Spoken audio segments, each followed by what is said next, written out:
Assalamualaikum warahmatullahi wabarakatuh.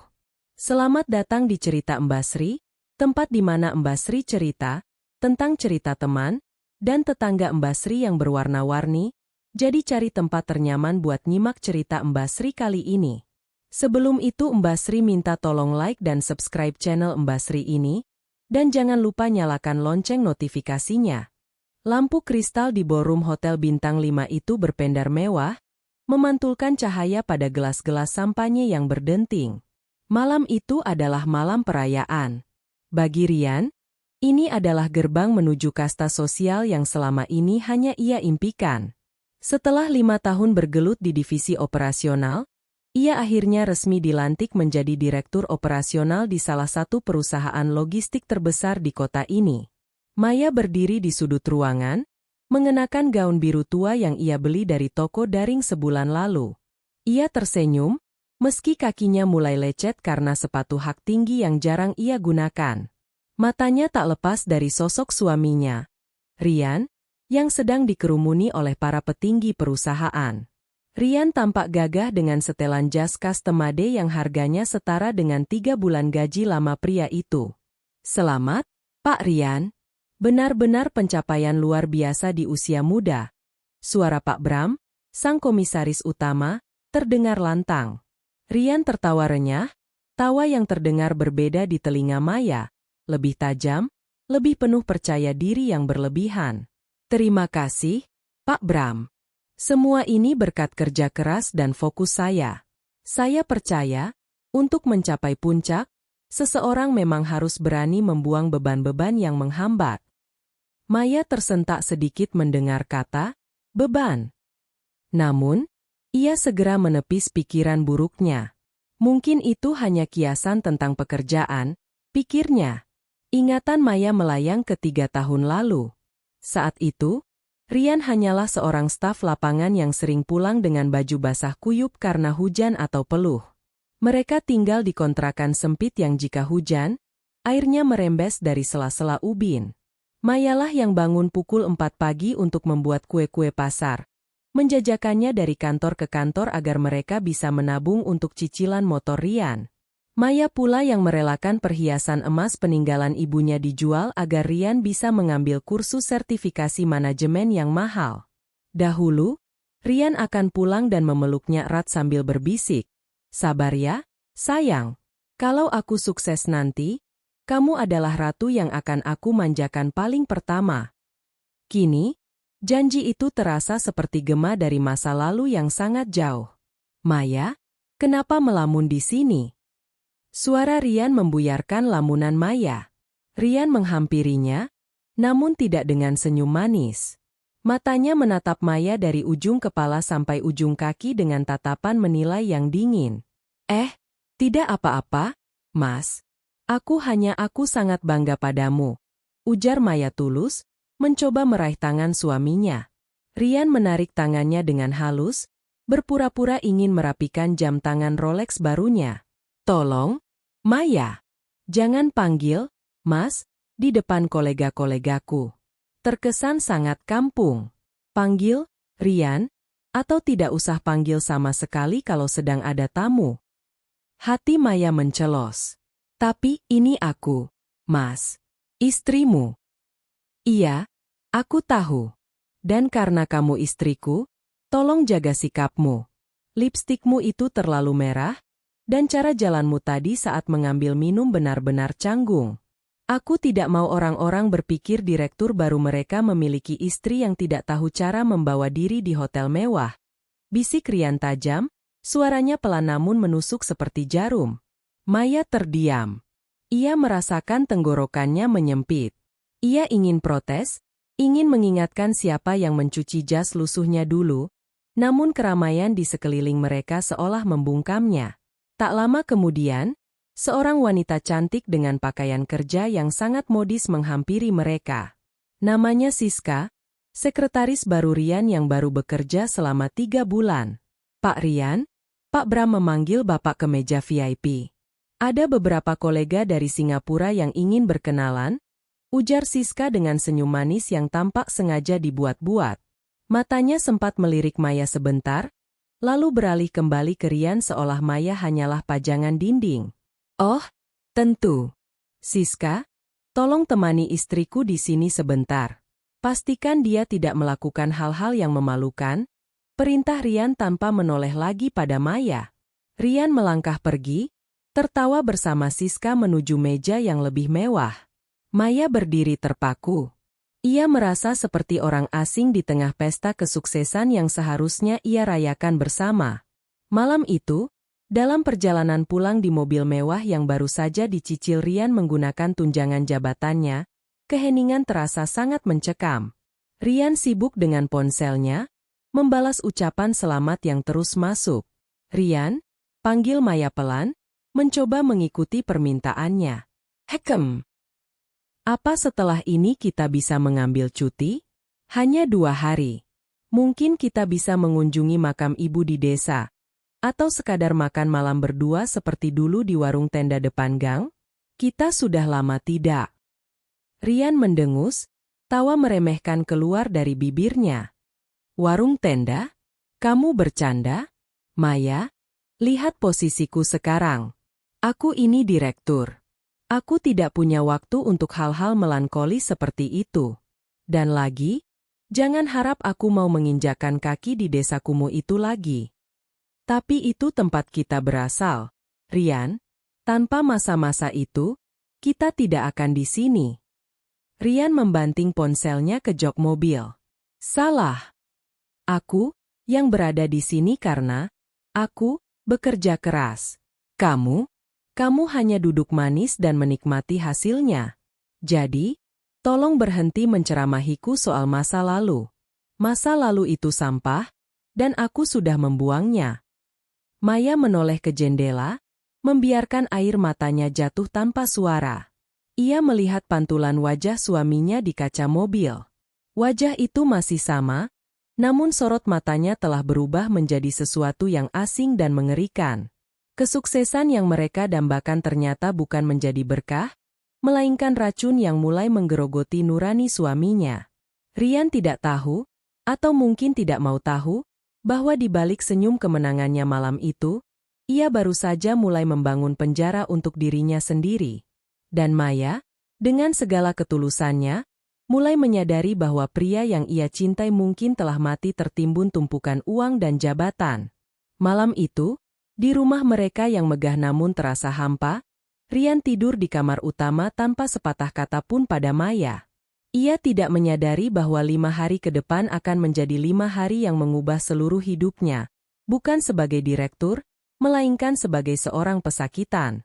Sinar matahari pagi masuk melalui jendela besar di rumah baru mereka, sebuah rumah minimalis modern di kawasan elit yang baru 2 bulan mereka tempati. Namun, bagi Maya, kehangatan matahari itu tidak mampu mencairkan suasana dingin yang menyelimuti meja makan. Maya sedang menata sarapan. Ia membuat nasi goreng spesial dengan telur mata sapi dan kerupuk udang, makanan favorit Rian sejak zaman mereka masih tinggal di kontrakan sempit. Wangi bawang putih goreng menyeruak, biasanya aroma ini akan membuat Rian segera duduk dan melahapnya dengan riang. Namun, pagi itu Rian turun dengan setelan jas abu-abu gelap yang sangat licin. Wajahnya ditekuk. Ia melirik sekilas ke arah meja makan dengan tatapan yang seolah-olah melihat sesuatu yang menjijikkan. Nasi goreng lagi? Tanya Rian dingin. Suaranya datar, tanpa ada sapaan, selamat pagi, atau kecupan di kening seperti dulu. Maya tersenyum getir, mencoba mencairkan suasana. Iya, Mas. Maksudku, Rian, ini kan kesukaanmu. Kamu bilang nasi goreng buatanku adalah yang terbaik di dunia. Rian menarik kursi dengan kasar, suara gesekannya dengan lantai marmer terdengar memekakan telinga. Ia duduk, tapi tidak menyentuh sendoknya. Itu dulu, Maya. Saat aku masih staf lapangan yang tidak punya pilihan selain makan apa saja agar perut tidak bunyi. Sekarang posisiku sudah beda. Seorang direktur operasional harus menjaga performa dan kesehatannya. Aku butuh sarapan yang tinggi serat, avocado toast atau paling tidak smoothie bowl. Karbohidrat sebanyak ini hanya akan membuatku mengantuk saat rapat. Maya terpaku di tempatnya berdiri.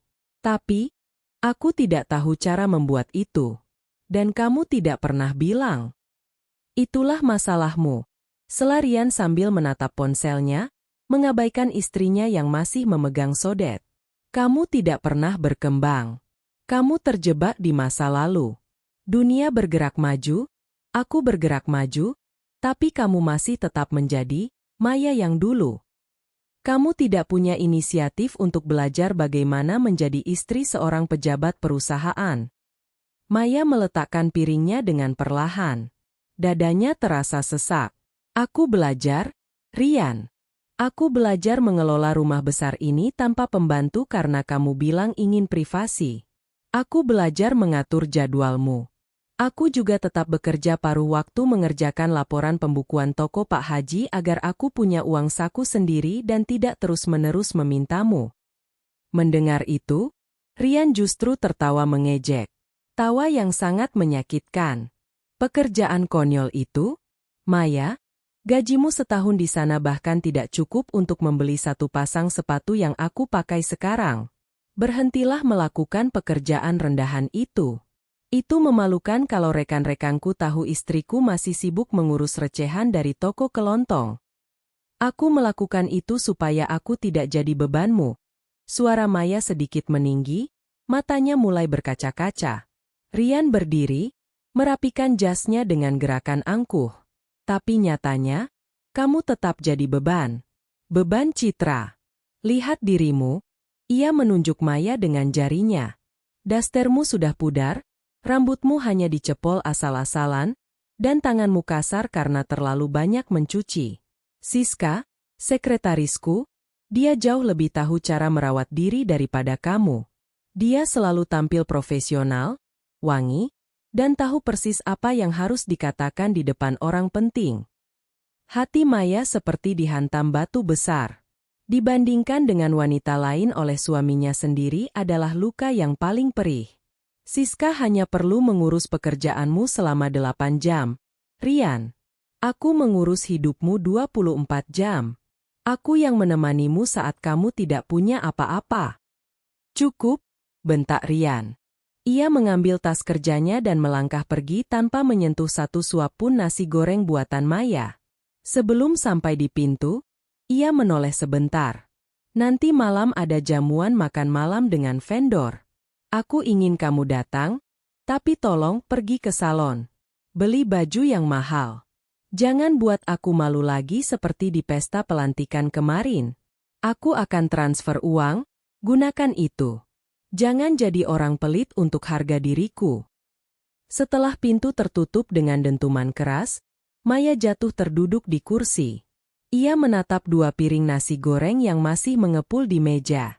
Air matanya jatuh, menetes tepat di atas nasi yang ia buat dengan penuh kasih sayang. Sepanjang hari itu, Maya mencoba mengikuti perintah Rian. Ia pergi ke sebuah butik mewah di pusat kota. Ia merasa sangat tidak nyaman saat para pelayan butik menatapnya dengan pandangan meremehkan karena ia hanya datang dengan kaos oblong dan celana jeans usang. Ia membeli sebuah gaun malam berwarna hitam yang harganya membuat tangannya gemetar saat menggesek kartu ATM pemberian Rian. Sore harinya, ia pergi ke salon. Ia membiarkan rambutnya ditata dan wajahnya dipoles make-up tebal. Ia ingin menjadi apa yang Rian inginkan. Ia ingin suaminya kembali menatapnya dengan penuh binar cinta, bukan dengan tatapan jijik. Namun, saat jamuan makan malam itu tiba, segalanya justru menjadi lebih buruk. Rian datang menjemputnya dengan terburu-buru. Saat melihat Maya, ia tidak memuji. Ia justru mengerutkan kening. Lipstikmu terlalu gelap. Dan gaun itu, kamu terlihat seperti orang yang berusaha terlalu keras untuk terlihat kaya, tapi gagal. Di restoran mewah tempat jamuan berlangsung, Maya merasa seperti ikan yang dilempar ke daratan. Ia tidak mengerti istilah-istilah bisnis yang dibicarakan. Ia bingung menggunakan jajaran garpu dan pisau yang begitu banyak di meja. Saat salah satu vendor bertanya kepada Maya, "Bu Maya, bagaimana pendapat Anda tentang ekspansi logistik ke wilayah timur yang sedang direncanakan Pak Rian?" Maya tersenyum canggung. Oh, saya yakin Mas Rian pasti sudah memikirkannya dengan baik. Dia sangat pekerja keras. Rian yang duduk di sebelahnya berdehem keras, wajahnya memerah karena malu. Istri saya memang lebih suka fokus pada urusan domestik, potong Rian dengan nada meremehkan. Dia tidak terlalu mengerti strategi makro. Maklum, dunianya hanya seputar dapur dan belanja pasar. Orang-orang di meja itu tertawa kecil, sebuah tawa sopan yang terasa seperti ejekan bagi Maya. Maya tertunduk, meremas serbet di bawah meja. Ia merasa kecil, tidak berharga, dan sepenuhnya terasing. Di sela-sela obrolan, Maya melihat bagaimana Rian berinteraksi dengan Siska yang juga hadir di sana. Mereka tertawa, berdiskusi dengan lancar tentang angka-angka dan proyeksi masa depan. Siska tampak sangat serasi di samping Rian, sementara Maya hanyalah bayangan yang mengganggu pemandangan. Sepulang dari acara itu, di dalam mobil, Rian tidak lagi bisa menahan kekesalannya. Kamu lihat tadi? Kamu benar-benar diam seperti patung. Dan saat bicara, jawabanmu sangat tidak berbobot. Kamu membuatku terlihat seperti pria yang menikahi wanita tanpa pendidikan. Aku punya gelar sarjana, Rian. Aku berhenti bekerja karena kamu yang memintaku untuk fokus mengurus rumah agar kamu bisa fokus pada kariermu. Balas Maya dengan isak tangis yang mulai pecah. Itu kesalahan terbesarku, teriak Rian sambil memukul kemudi mobil. Dulu aku butuh pelayan di rumah, tapi sekarang aku butuh pendamping yang selevel dengan jabatanku. Kamu tidak bisa mengimbangi langkahku, Maya. Kamu hanya akan terus menarikku turun ke bawah. Maya memalingkan wajah, menatap jalanan kota yang lampunya mulai kabur karena air mata. Retakan itu kini sudah menjadi celah yang sangat lebar. Ia menyadari bahwa bukan hanya gaya hidup Rian yang berubah, tapi jiwa pria itu telah hilang, tertutup oleh lapisan kesombongan yang sangat tebal. Ia tidak tahu bahwa malam ini adalah awal dari akhir pernikahannya. Dan ia juga tidak tahu bahwa dalam beberapa hari ke depan, kesombongan yang diteriakkan Rian padanya malam ini akan berbalik menghantam pria itu dengan kekuatan yang tak terbayangkan. Pagi itu, cuaca di luar sangat mendung, seolah alam sedang memberikan pertanda akan badai yang lebih besar di dalam rumah mewah Rian dan Maya. Rian tampak lebih sibuk dari biasanya. Ia mondar-mandir di ruang kerja pribadinya, memeriksa berkas-berkas penting sambil sesekali menerima telepon dengan nada suara yang sombong dan memerintah. Maya masuk ke ruangan itu dengan ragu. Di tangannya, ada beberapa lembar tagihan rumah tangga dan sebuah catatan kecil. Ia sudah menahan diri selama 2 hari, namun ada hal yang harus segera diselesaikan. Mas, maksudku, Rian, bisa kita bicara sebentar? Suara Maya hampir tenggelam oleh suara printer yang sedang bekerja. Rian tidak menoleh. Jari-jarinya sibuk menari di atas layar tablet mahal. Kalau soal menu makan malam, tanya Siska saja. Dia sudah mengatur jadwal makan malamku dengan klien di luar. Aku tidak pulang untuk makan malam. Bukan soal itu, Maya menarik napas panjang. Ini soal uang bulanan untuk ibu di desa. Obat jantung ibu sudah habis, dan aku juga perlu membayar tagihan listrik serta air rumah ini yang membengkak sejak kita pindah. Juga ada perbaikan pipa di belakang yang bocor. Rian menghentikan gerakannya. Ia meletakkan tabletnya dengan perlahan, namun tatapannya saat menoleh ke arah Maya sangat tajam, seolah-olah Maya baru saja melakukan sebuah tindak kriminal. Uang lagi? Uang terus. Rian berdiri, melangkah mendekati Maya hingga jarak mereka hanya beberapa sentimeter. Baru seminggu lalu aku memberimu jatah, dan sekarang kamu meminta lagi? Kamu pikir aku ini mesin cetak uang? Tapi Rian, jatah kemarin itu kamu yang minta aku pakai untuk beli gaun dan ke salon demi acaramu itu. Uang itu habis untuk kepentingan, citra, yang kamu inginkan. Aku bahkan tidak membeli satupun kebutuhan dapur untukku sendiri. Bela Maya dengan suara bergetar. Rian tertawa hambar, sebuah tawa yang penuh dengan penghinaan. Itu investasimu sebagai istri. Tapi mengirim uang ke desamu? Untuk apa? Ibu sudah tua, obat-obatan itu hanya membuang-buang uang. Dan soal pipa bocor, kenapa tidak kamu perbaiki sendiri? Dulu saja kamu bisa mengecat tembok kontrakan. Sekarang tiba-tiba jadi manja karena merasa suamimu direktur. Rian, itu ibuku. Dan rumah ini rumahmu juga. Maya mulai menangis. Ia tidak percaya pria yang dulu bersujud memohon restu pada ibunya kini bicara begitu keji. Rian justru semakin tersulut emosi. Segala tekanan pekerjaan dan ambisi gilanya meledak seketika. Ia menyambar catatan tagihan di tangan Maya dan merobeknya menjadi serpihan kecil di depan wajah istrinya. Dengarkan aku baik-baik, Maya. Aku lelah. Aku muak. Setiap kali aku pulang, yang aku lihat hanya wajahku Samu yang meminta uang.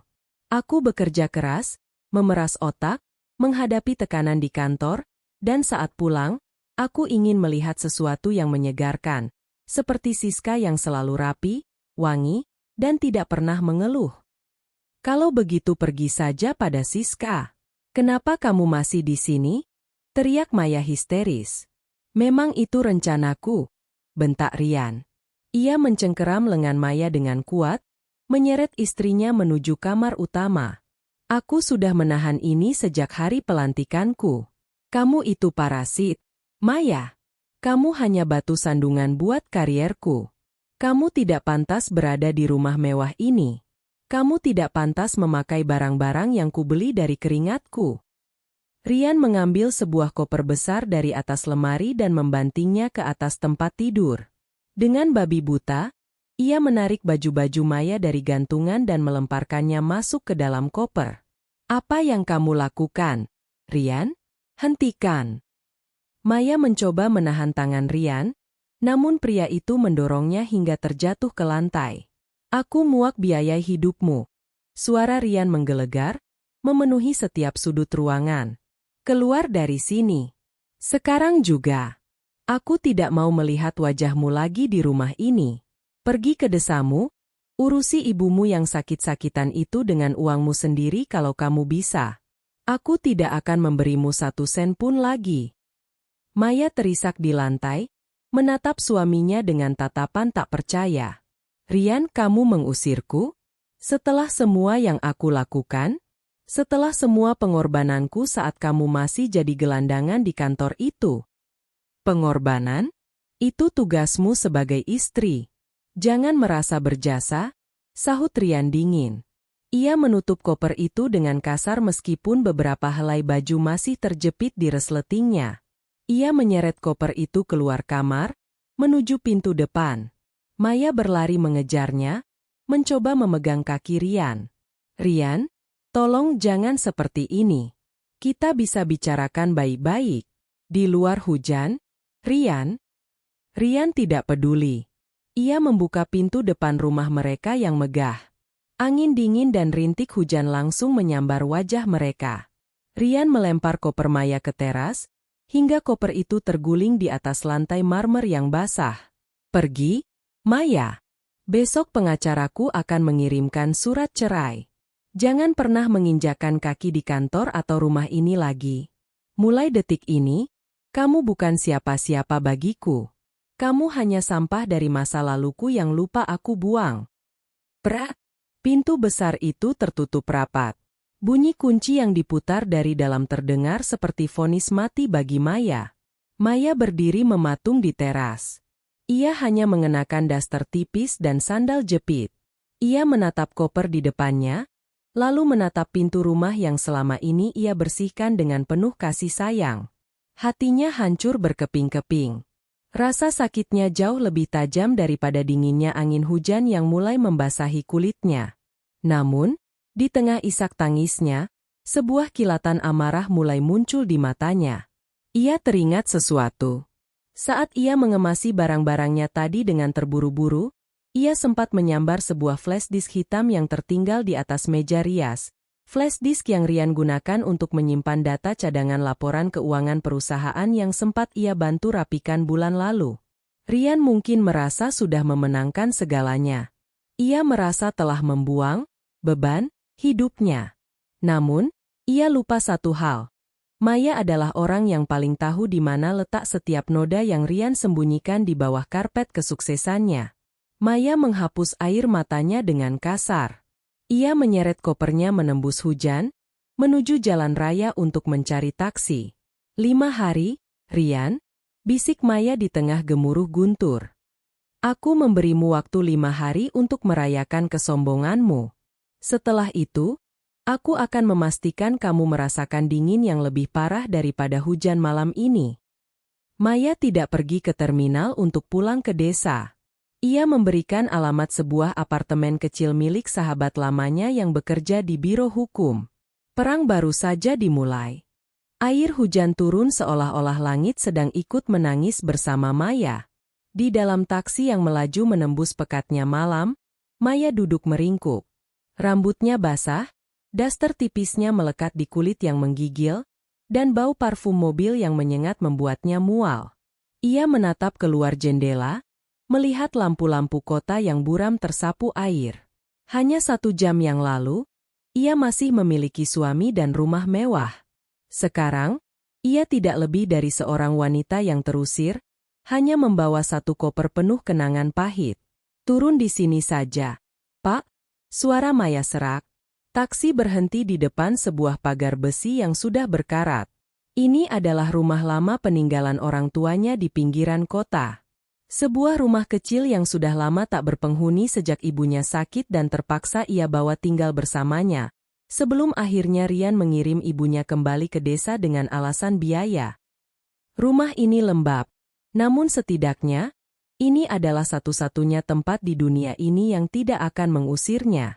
Maya berjuang menyeret kopernya di atas jalanan tanah yang becek. Saat ia berhasil masuk ke dalam rumah, bau debu dan pengap menyambutnya.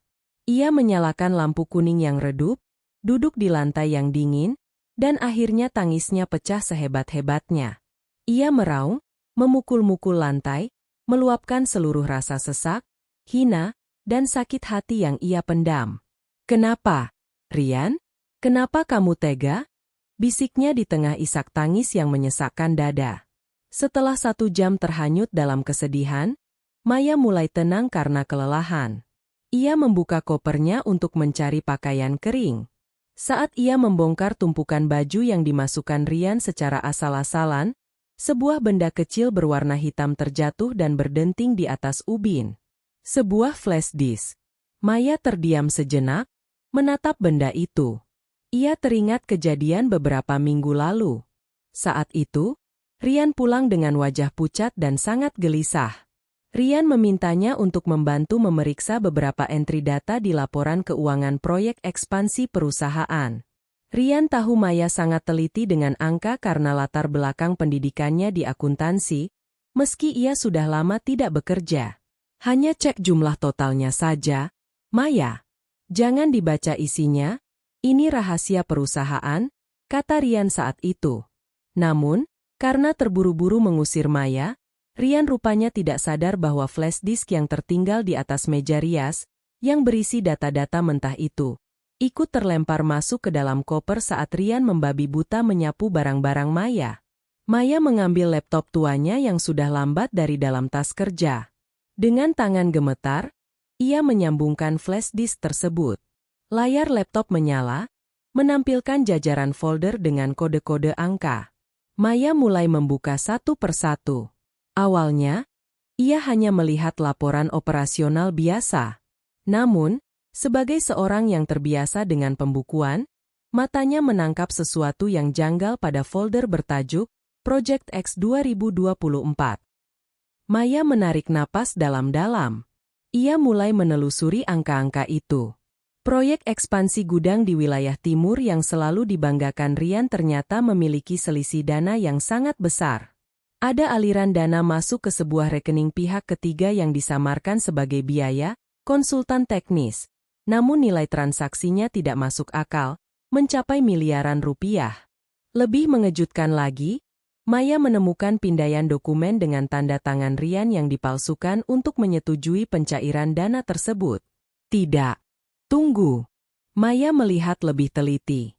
Itu bukan tanda tangan palsu. Itu adalah tanda tangan asli Rian, namun pada dokumen yang tujuannya telah diubah secara digital. "Rian, apa yang kamu lakukan?"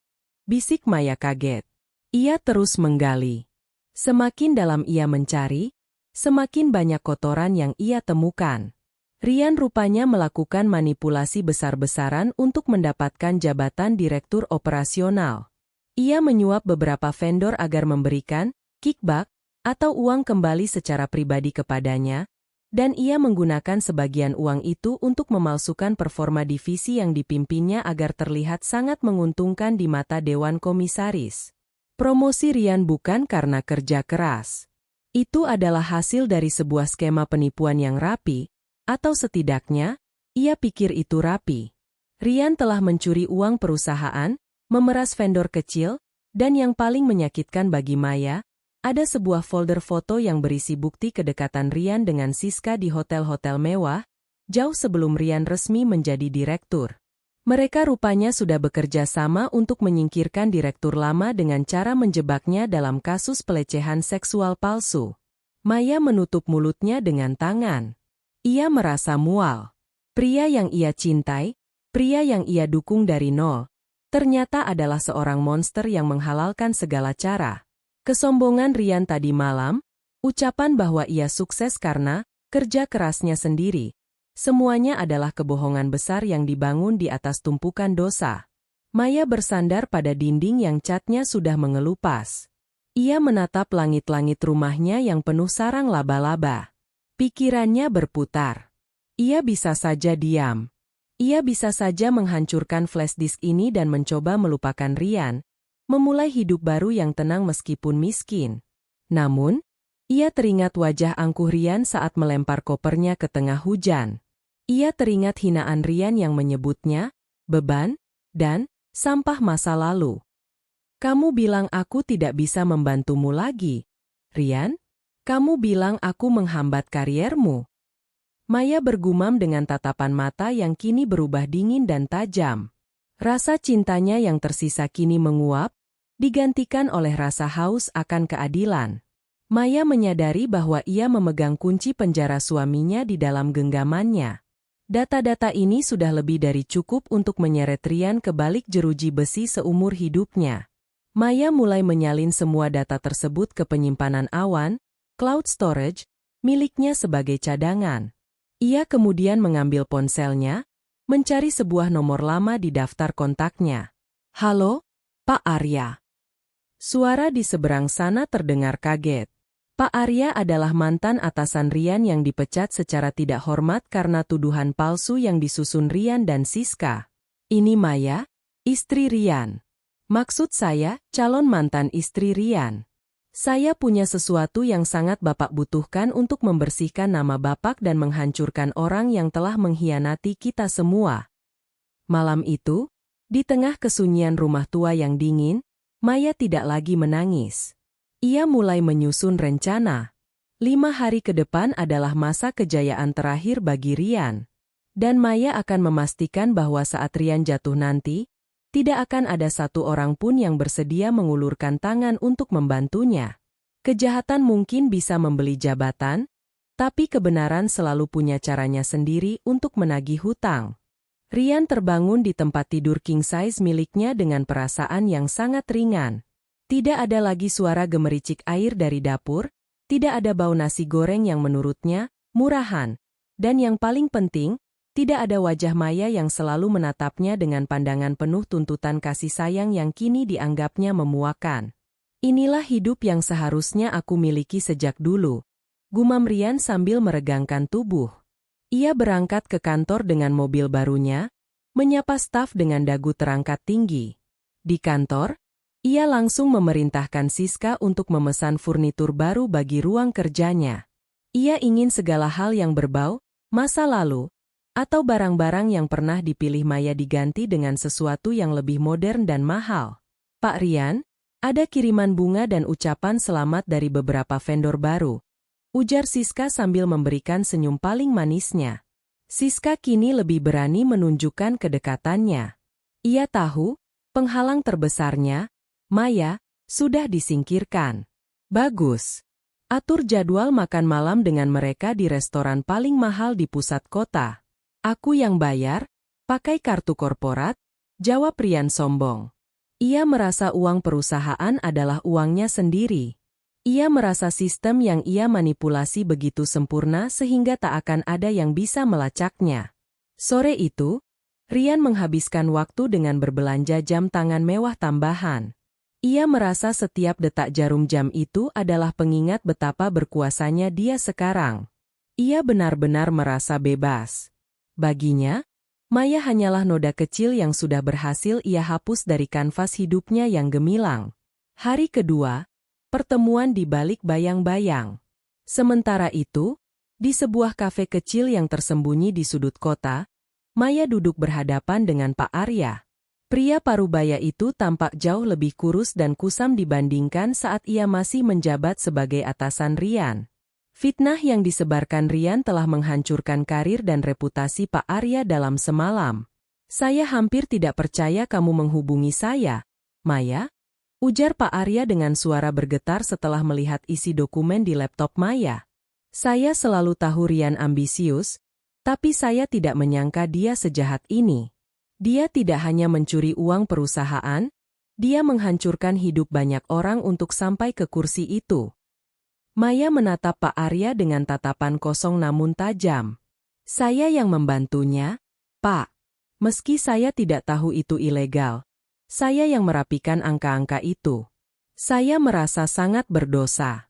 Karena itu, saya ingin memperbaikinya.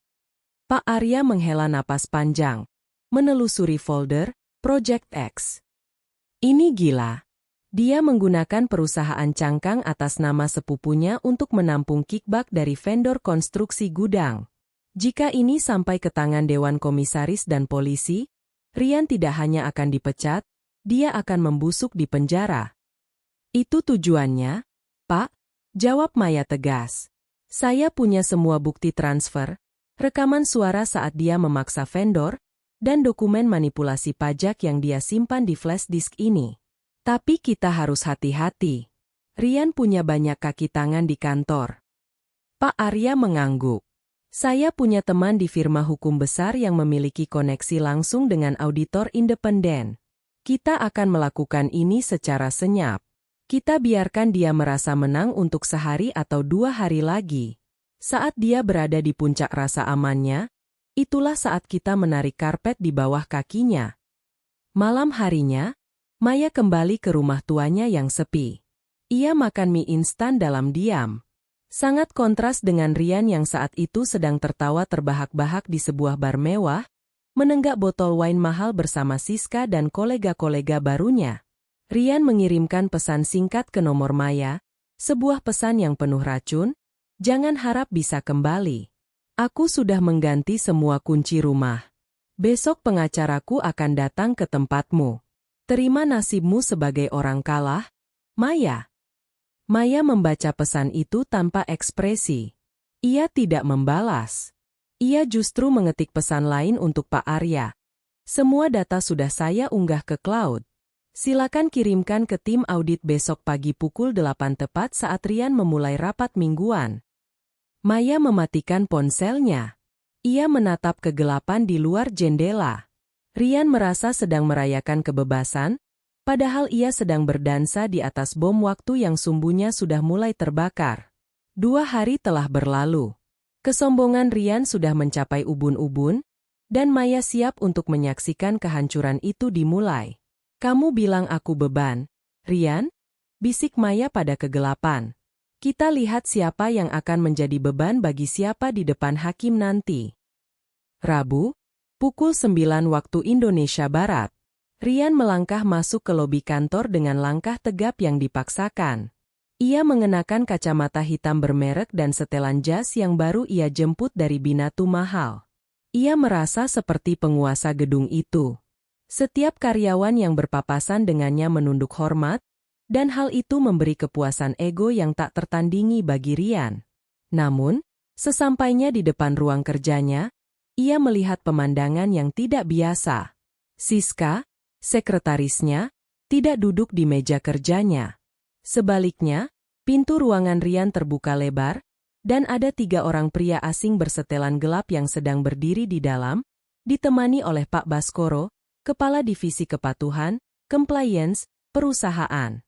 Jantung Rian berdegup sedikit lebih kencang, namun ia segera menekan rasa paniknya dengan kesombongan. Pak Baskoro? Ada apa ini? Kenapa ada tamu di ruangan saya tanpa janji temu? Suara Rian menggelegar, mencoba mengambil alih kendali situasi. Pak Baskoro, seorang pria tua yang dikenal jujur dan kaku, menatap Rian dengan tatapan yang sulit diartikan. Selamat pagi, Pak Rian. Maaf atas ketidaknyamanannya. Ini adalah tim audit internal dan auditor independen yang ditunjuk langsung oleh Dewan Komisaris. Mereka mendapatkan instruksi untuk melakukan audit mendadak terkait laporan, Project X, dan beberapa transaksi di divisi operasional selama 6 bulan terakhir. Rian merasakan hawa dingin merambat di tengkuknya. Audit mendadak? Atas dasar apa? Saya baru saja dipromosikan. Semua laporan saya sudah bersih dan disetujui bulan lalu. Memang? Sahut salah satu auditor independen sambil membuka laptopnya. Namun, ada laporan anonim yang masuk pagi ini ke sistem whistleblowing perusahaan. Laporan itu sangat detail, menyertakan salinan mentah data keuangan yang berbeda dengan laporan resmi yang Anda berikan. Kami harus memverifikasi mana yang benar.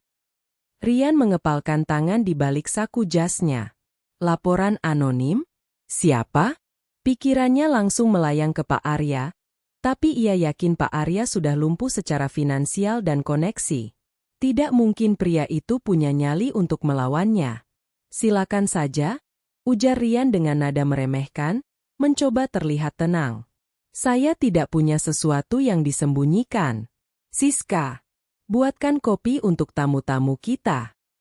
Siska muncul dari balik pintu dengan wajah pucat. Ia menatap Rian dengan tatapan penuh ketakutan. Saat Siska mendekat untuk meletakkan kopi, ia berbisik sangat pelan. Pak, mereka meminta kunci brankas dokumen fisik dan akses ke server cadangan pribadi Bapak. Rian tertegun. Server cadangan pribadi? Satu-satunya orang yang tahu password dan struktur folder di server itu selain dirinya adalah Maya. Pak Rian, panggil auditor itu lagi. Kami menemukan ketidaksinkronan pada tagihan dari vendor Global Logistics. Di laporan resmi, tagihan tertulis 5 miliar rupiah, tapi di data mentah yang kami terima dari pelapor, angka aslinya hanya 3,2 miliar. Ada selisih 1,8 miliar yang mengalir ke sebuah perusahaan jasa konsultansi bernama Maju Jaya Mandiri. Bisa Anda jelaskan siapa pemilik perusahaan itu? Keringat dingin mulai membasahi punggung Rian. Maju Jaya Mandiri adalah perusahaan cangkang yang ia buat atas nama sepupunya. Itu biaya jasa ahli teknis untuk pemetaan gudang di timur. Semuanya ada dokumen pendukungnya. Jawab Rian, suaranya sedikit bergetar. Kami butuh dokumen fisiknya. Sekarang, tegas Pak Baskoro. Rian segera membuka laci mejanya, mencari flash disk hitam yang biasanya ia simpan di sana sebagai senjata terakhir jika ada pemeriksaan. Namun, lacinya kosong. Ia meraba sakunya, juga kosong. Ia mulai membongkar tas kerjanya dengan panik. Mencari ini, Pak Rian? Tanya auditor itu sambil menunjukkan sebuah tangkapan layar di tabletnya. Itu adalah struktur folder yang sangat ia kenali. Folder, Project X 2024. Rian merasa dunianya seolah berhenti berputar. Ia teringat malam itu, malam saat ia mengusir Maya dengan penuh kebencian. Ia ingat bagaimana ia membabi buta memasukkan barang-barang Maya ke dalam koper. Ia ingat melihat flash disk hitam di atas meja rias, dan dalam amarahnya yang buta, ia menyapu semua yang ada di atas meja itu masuk ke dalam koper Maya. Flash disk itu terbawa oleh Maya. Rian mendadak merasa lemas. Maya bukan hanya beban yang ia usir. Maya adalah pemegang kunci kotak Pandora miliknya. Selama ini, Mayalah yang membantu merapikan angka-angka itu agar terlihat logis secara akuntansi, meski Maya tidak tahu itu adalah uang hasil korupsi. Tanpa Maya yang mempercantik data itu di server, yang tersisa hanyalah jejak digital yang kotor dan kasar. Saya perlu ke kamar mandi sebentar, ujar Rian sambil berdiri dengan terhuyung. Di dalam kamar mandi kantor yang mewah, Rian mengunci pintu dan segera mengeluarkan ponselnya. Dengan tangan gemetar, ia mencari nama Maya di kontaknya. Ia baru ingat bahwa ia telah memblokir nomor istrinya semalam setelah mengirim pesan hinaan. Ia segera membuka blokir itu dan menelepon. Nada sambung 123. Angkat, Maya. Angkat, sialan.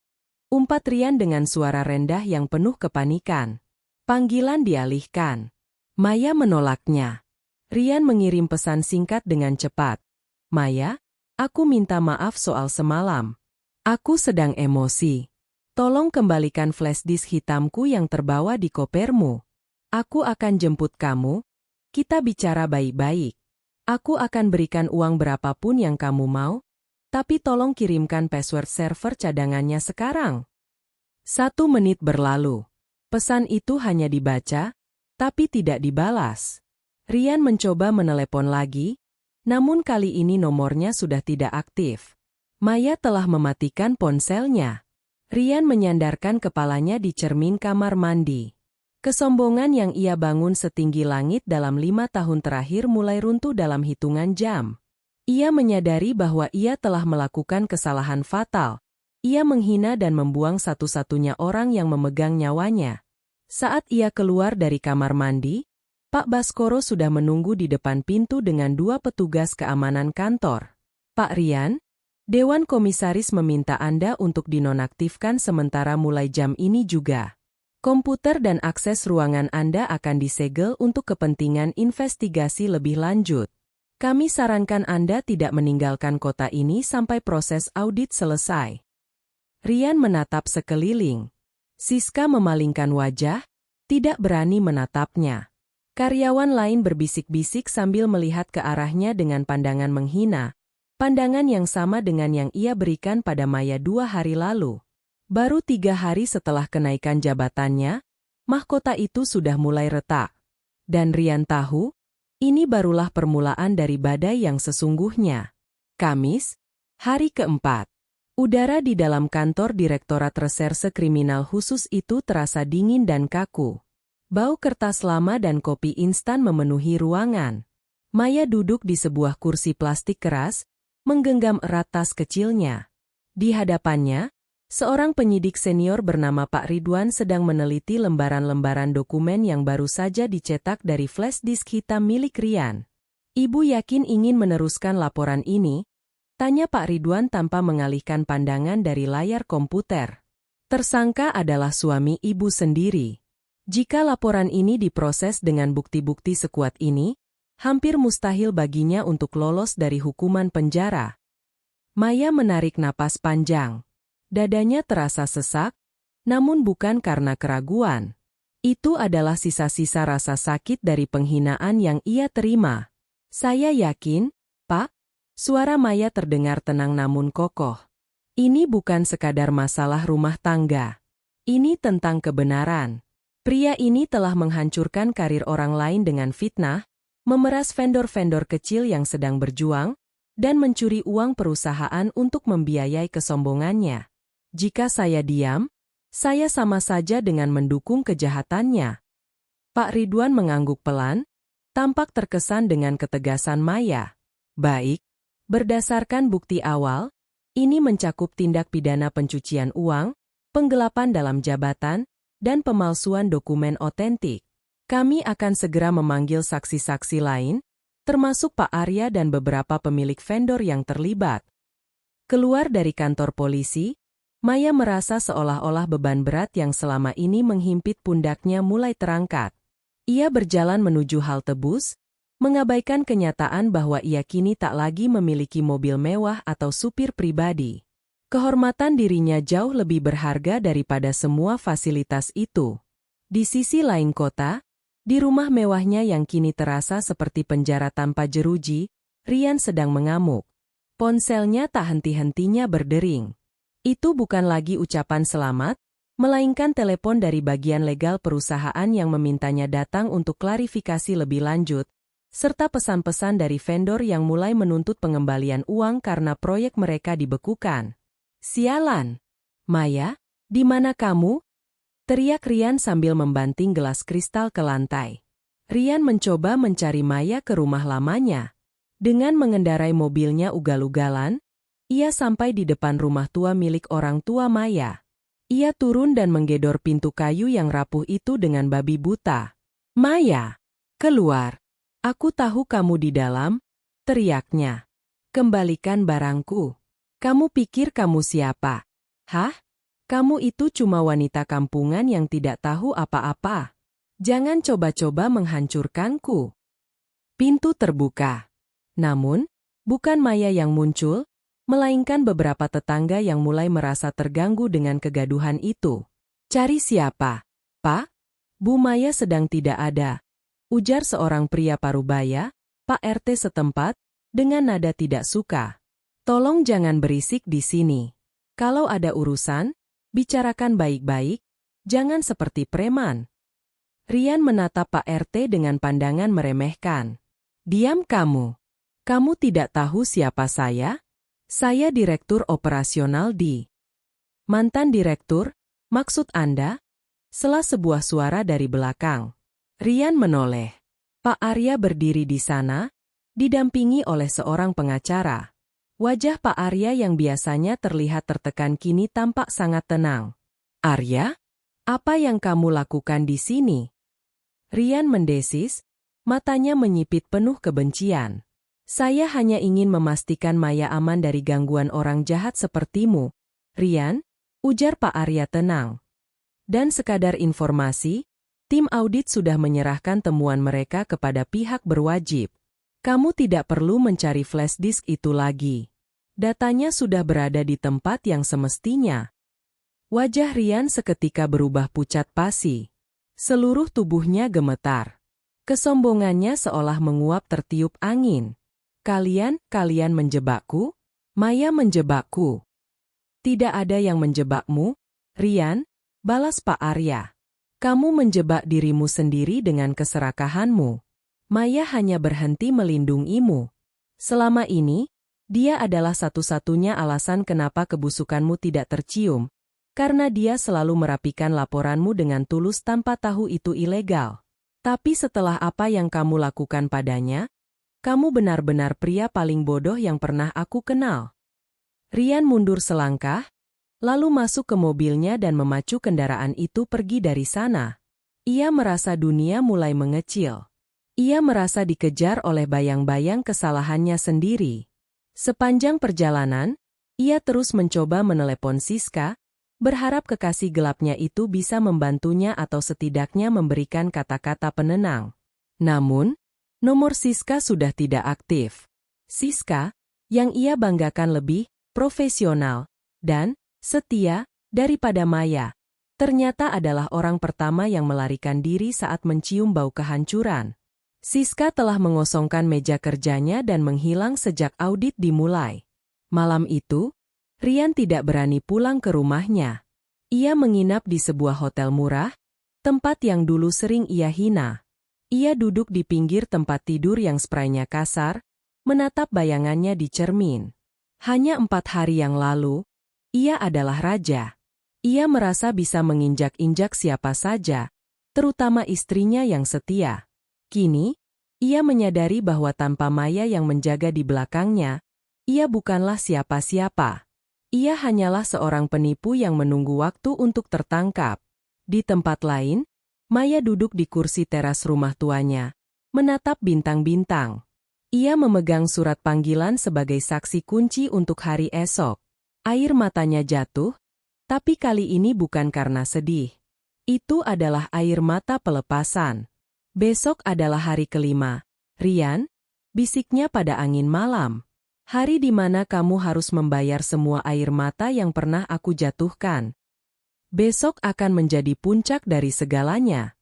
Hari di mana kebenaran akan muncul ke permukaan, dan kesombongan akan menemui ajalnya di balik jeruji besi." Jumat, pukul 10 waktu Indonesia Barat. Gedung perkantoran Pusat Global Logistics tampak sangat sibuk pagi itu.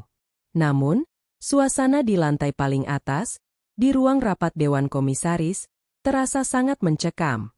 Ryan duduk di ujung meja oval panjang, dikelilingi oleh para pemegang saham dan jajaran direksi. Wajah Ryan tampak kuyu. Matanya merah karena kurang tidur, dan jas mahal yang ia kenakan kini tampak kebesaran di tubuhnya yang terlihat lunglai. Di depannya, Pak Bram, sang komisaris utama, menatapnya dengan tatapan yang bisa membekukan air. Ryan, kami sudah meninjau laporan dari auditor independen. Suara Pak Bram berat dan penuh kekecewaan. Selisih dana 1,8 miliar itu hanyalah puncak gunung es. Kami menemukan bahwa hampir 40% dari biaya operasional, Project X, dialihkan ke rekening perusahaan cangkang. Kamu tidak hanya mengkhianati kepercayaan saya, kamu telah mencuri dari ribuan karyawan yang bergantung pada perusahaan ini. Ryan mencoba berdehem, mencari sisa-sisa suaranya. Pak Bram, tolong dengarkan saya. Itu semua adalah murni kesalahan administrasi.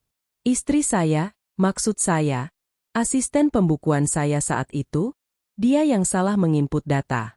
Saya akan menggantinya, saya janji. Jangan berbohong lagi, Ryan, bentak Pak Bram sambil memukul meja.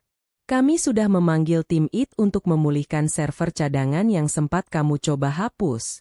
Dan kami tahu, bukan istrimu yang salah. Justru istrimu yang mencoba menyelamatkanmu dengan merapikan data-data kacau itu selama bertahun-tahun tanpa dia sadari bahwa kamu adalah seorang kriminal. Pada saat itu, pintu ruang rapat terbuka.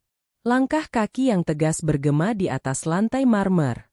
2 orang petugas polisi berseragam lengkap masuk ke dalam ruangan, diikuti oleh 2 orang penyidik berpakaian preman. Di belakang mereka, berdiri seorang wanita yang tampak sangat berbeda dari sebelumnya. Itu Maya.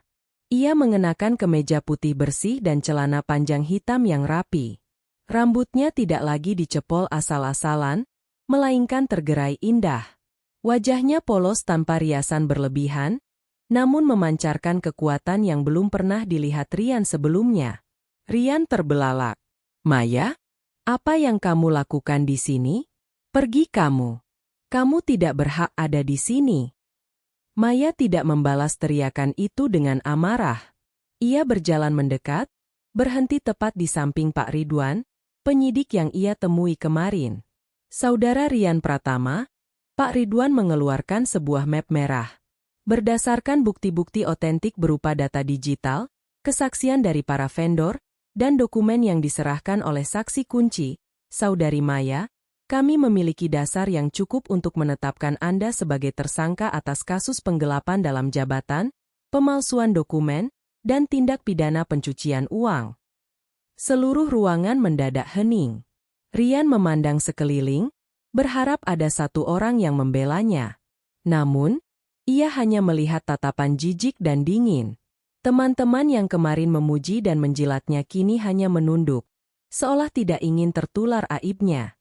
Maya, tolong jangan lakukan ini, bisik Ryan, suaranya kini terdengar seperti rengekan anak kecil. Aku suamimu. Kita bisa bicara di rumah. Aku akan berikan rumah itu padamu. Aku akan memberikan segalanya.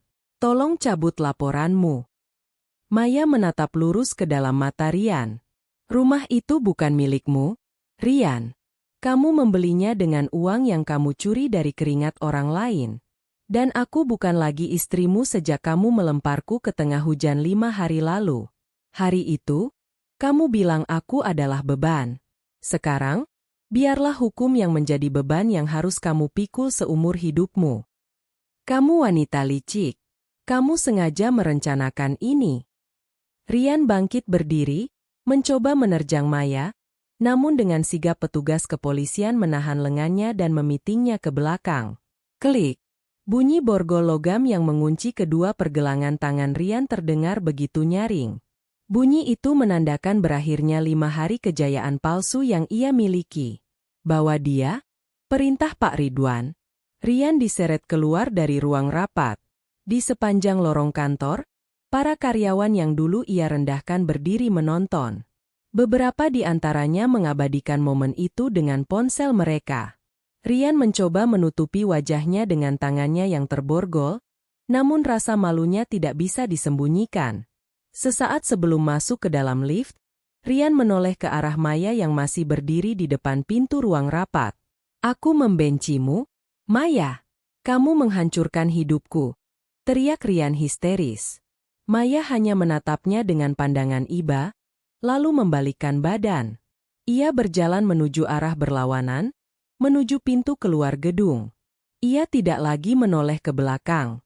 Di luar, sinar matahari pagi menyambutnya, terasa hangat dan bersih. Ryan mungkin merasa hidupnya hancur karena Maya. Namun kenyataannya, hidup Ryan hancur karena ia lupa bahwa fondasi dari setiap kesuksesan bukanlah jabatan atau uang, melainkan rasa syukur dan bagaimana cara memperlakukan manusia yang paling setia di sisinya. Hari kelima telah tiba. Sang direktur kini hanyalah seorang tahanan, dan sang istri yang terusir kini telah menemukan kembali kemerdekaannya. Dinding beton yang lembab dan bau apek dari lantai semen menjadi pemandangan sehari-hari Ryan sekarang. Tidak ada lagi lampu kristal, tidak ada lagi kursi kulit ergonomis, dan tidak ada lagi bawahan yang siap sedia menjalankan perintahnya. Di dalam sel tahanan yang sempit itu, ia harus berbagi ruang dengan 5 orang lainnya yang menatapnya dengan pandangan mengintimidasi. Jas mahalnya sudah disita dan diganti dengan rompi tahanan berwarna oranye mencolok. Ryan duduk di sudut sel, memeluk lututnya yang gemetar. Setiap kali mendengar suara kunci jeruji beradu, jantungnya seolah berhenti berdetak karena ketakutan. Seseorang datang menjengukmu, suara sipir penjara terdengar datar dan dingin. Harapan kecil muncul di hati Ryan. Siska?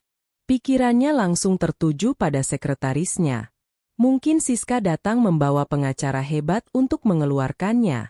Atau mungkin rekan bisnisnya yang dulu sering ia traktir makan malam mewah. Namun, saat ia digiring ke ruang kunjungan yang dibatasi kaca tebal, sosok yang duduk di sana bukanlah Siska. Itu Maya. Maya tampak sangat tenang.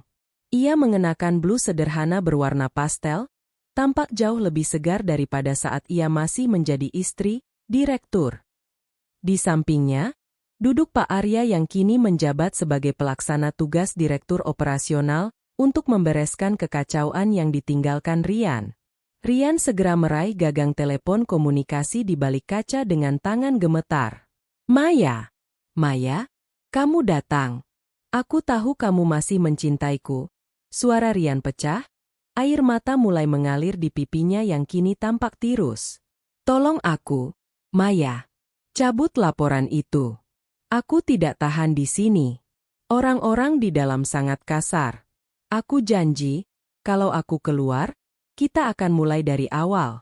Kita akan kembali ke desa, hidup sederhana seperti dulu. Aku akan berubah. Maya menatap Ryan dengan tatapan kosong. Tidak ada kebencian yang meledak-ledak, namun juga tidak ada belas kasihan yang Ryan harapkan. Sudah terlambat untuk kembali ke desa. Ryan, ujar Maya pelan melalui gagang telepon. Kamu sudah menjual rumah ibu di desa tanpa sepengetahuanku untuk menutupi modal awal perusahaan cangkangmu itu. Ingat? Ibu sekarang tinggal bersamaku di rumah lama kita. Ryan terdiam, tenggorokannya tercekat. Aku akan membelinya kembali. Berapapun harganya. Dengan uang apa? Potong Maya tegas. Semua asetmu sudah disita negara. Mobil, rumah mewah, jam tangan, hingga rekening bankmu sudah dibekukan untuk menutupi kerugian perusahaan dan vendor yang kamu peras. Kamu tidak punya apa-apa lagi, Ryan. Bahkan harga dirimu pun sudah habis. Ryan mulai menangis terseduh-seduh, kepalanya membentur kaca pelan. Lalu kenapa kamu datang ke sini? Hanya untuk menghinaku? Untuk melihatku hancur? Aku datang untuk menyerahkan ini. Maya mengeluarkan sebuah amplop coklat dan menempelkannya di kaca. Itu adalah surat cerai yang sudah ia tanda tangani. Aku tidak ingin ada ikatan lagi dengan pria yang menyebutku beban. Aku ingin kamu tahu, bahwa saat kamu naik jabatan dan mengusirku, kamu sebenarnya sedang mengusir satu-satunya orang yang benar-benar peduli padamu, bukan pada jabatanmu. Maya, jangan tinggalkan aku. Iska. Siska menghilang. Dia membawa kabur sisa uang tunai di brankas pribadiku. Hanya kamu yang aku punya. Raung Rian hingga suaranya memenuhi ruang kunjungan. Siska melakukan hal yang sama seperti yang kamu lakukan padaku. Rian, sahut Maya tenang. Dia membuangmu saat kamu tidak lagi berguna baginya. Itulah hukum alam. Kamu menanam pengkhianatan, maka kamu menuai pengkhianatan. Maya berdiri, memberikan isyarat kepada sipir bahwa kunjungannya sudah selesai. Selamat tinggal, Rian. Aku sudah memaafkanmu, tapi hukum harus tetap berjalan. Jangan cari aku lagi setelah kamu keluar nanti, karena saat itu, aku mungkin sudah berada di tempat yang sangat jauh dari jangkauan kesombonganmu. Maya melangkah pergi tanpa menoleh sedikit pun. Pak Arya mengikuti di belakangnya, sempat memberikan tatapan dingin terakhir pada pria yang dulu pernah menghancurkan karirnya. Rian berteriak histeris, memukul-mukul kaca dengan tangan yang terborgol hingga petugas harus menyeretnya kembali ke dalam sel. Di lorong penjara yang sunyi, suara tangisan Rian bergema, sebuah tangisan penyesalan yang datang terlambat. Hanya dalam 5 hari, ia telah kehilangan segalanya. Jabatan yang ia puja, harta yang ia sombongkan, dan wanita tulus yang pernah menjadi dunianya. Kini yang tersisa hanyalah dinding dingin dan bayang-bayang kesalahannya sendiri yang akan menemaninya selama bertahun-tahun ke depan.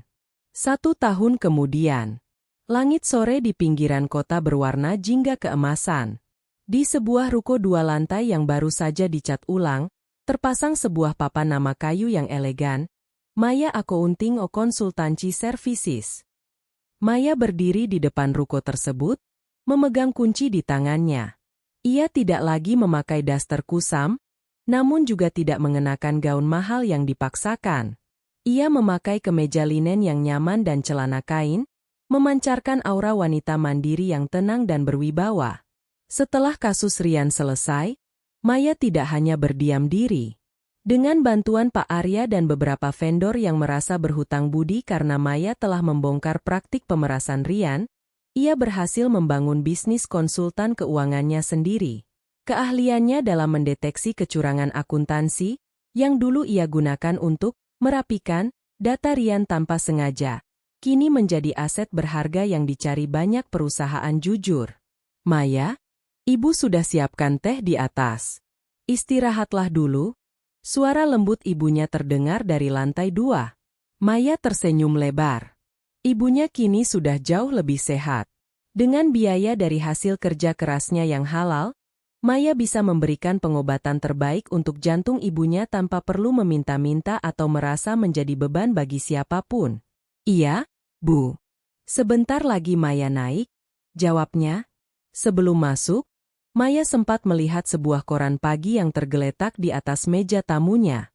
Di halaman berita kriminal, ada sebuah kolom kecil tentang hasil sidang akhir kasus korupsi Global Logistics. Mantan Direktur Operasional, Rian Pratama, divonis 12 tahun penjara. Berita itu menyebutkan bahwa Rian tidak hanya terbukti melakukan penggelapan, tetapi juga terlibat dalam jaringan pencucian uang yang lebih luas.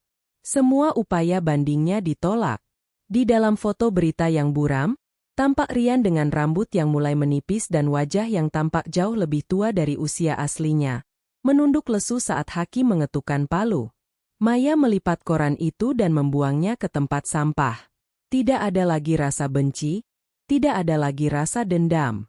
Baginya, Rian hanyalah sebuah bab buruk dalam bukunya yang sudah ia tutup rapat-rapat. Ia teringat sebuah momen beberapa bulan lalu, ketika ia menerima surat dari penjara. Surat itu dari Rian. Isinya penuh dengan permohonan ampun yang menyedihkan. Rian menulis bahwa ia sering kelaparan di dalam sel karena tidak punya uang untuk membeli tambahan makanan, dan tidak ada satupun teman atau mantan koleganya, termasuk Siska yang hilang tanpa jejak, yang datang menjenguknya. Rian memohon agar Maya mengiriminya sedikit uang karena, bagaimanapun, kita pernah saling mencintai. Maya tidak membalas surat itu. Bukan karena ia tega, tetapi karena ia tahu bahwa Rian belum benar-benar menyesali perbuatannya pada Maya. Pria itu hanya menyesali nasibnya yang malang. Rian masih mencoba memanfaatkan perasaan Maya demi kepentingannya sendiri. Maya melangkah masuk ke dalam kantor barunya. Di dinding ruang kerjanya, ia menggantungkan sebuah bingkai berisi kutipan sederhana. Harta bisa dicari dengan ambisi, namun ketulusan dan kehormatan tidak bisa dibeli dengan jabatan. Saat kamu merasa di puncak, jangan meludahi tanah tempatmu berpijak, karena tanah itulah yang akan memelukmu saat kamu terjatuh. Telepon kantornya berdering. Itu adalah klien baru, sebuah perusahaan besar yang ingin meminta bantuan Maya untuk melakukan audit internal. Selamat sore, dengan Maya di sini. Ada yang bisa saya bantu? Suaranya terdengar tegas dan penuh percaya diri. Kisah tentang suami yang sombong dan istri yang terzalimi itu telah berakhir. Rian sedang menjalani hukuman atas kesombongannya di balik jeruji besi yang dingin, sementara Maya sedang merayakan kemenangannya dengan cara yang paling manis, menjadi wanita yang berdaya, terhormat, dan bahagia atas usahanya sendiri. Kesuksesan yang dibangun di atas air mata orang yang tulus memang tidak akan pernah abadi.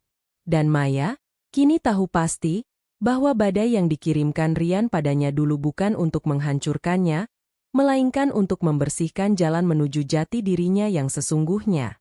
Tamat.